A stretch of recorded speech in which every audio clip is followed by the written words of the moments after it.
Kaunti ya Machakos wanaendelea kukadiria hasara kutokana na wizi wa mifugo eneo hilo. Kulingana na wenyeji wakiongozwa na Julius Matolo, ni kwamba genge la wezi wa mifugo limekuwa likiiba mifugo nyumbani usiku na kuisafirisha kwa malori, likishirikiana na wafanyabiashara wa mifugo katika masoko makubwa. Kwa muda wa zaidi ya miezi mitatu ambayo imepita, zaidi ya mifugo 120 imeripotiwa kuibwa. Na kulingana na kamanda wa polisi eneo hilo Muthoni Wahome, ni kwamba genge hilo sasa kwa muda limekuwa likiendeleza wizi, akitoa wito wa ushirikiano baina ya wenyeji na maafisa wa usalama ili kuhakikisha kuwa genge hilo linakamatwa hivi karibuni.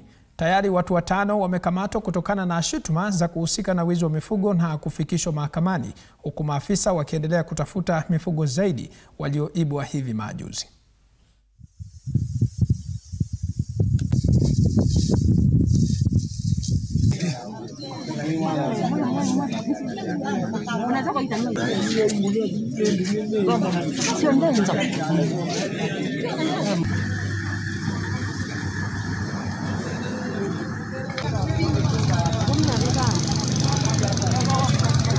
Kufika kwa mboma ya ng'ombe akapata ng'ombe hakuna, zimeibiwa zote. Kujinulisha ati ng'ombe hakuna, tukaanza kutafuta.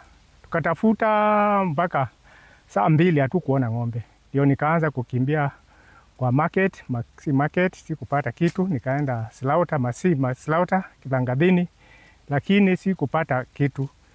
Wizi imesumbua sisi sana hapa Kabumbu. Kwa ng'ombe zinaibiwa, niliibiwa ng'ombe 3.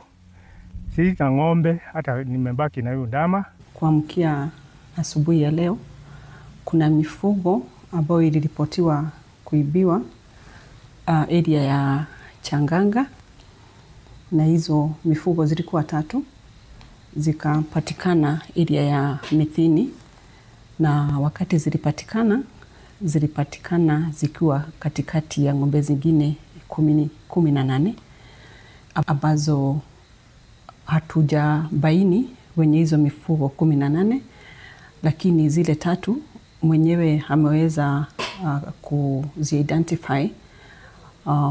Mwenye alikuwa na hizo mifugo, ule mwizi tumeweza kumshika, na mwenye pia alikuwa na zile zingine mifugo 18 tumeweza kumpata, na wote wako in police custody, ndio waweze kukua processed, wafikishwe kotini siku ya kesho.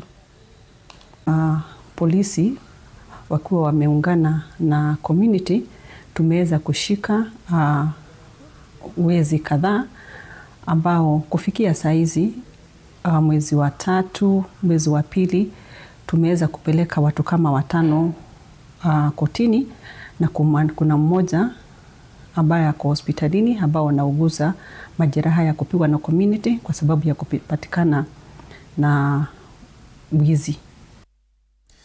Naam, ni hali ya kusikitisha. Tukitoka huko kwingineko, ni kwamba nyingi za familia zisizojiweza na zinazokumbwa na magonjwa sugu zimesalia kukaa na wagonjwa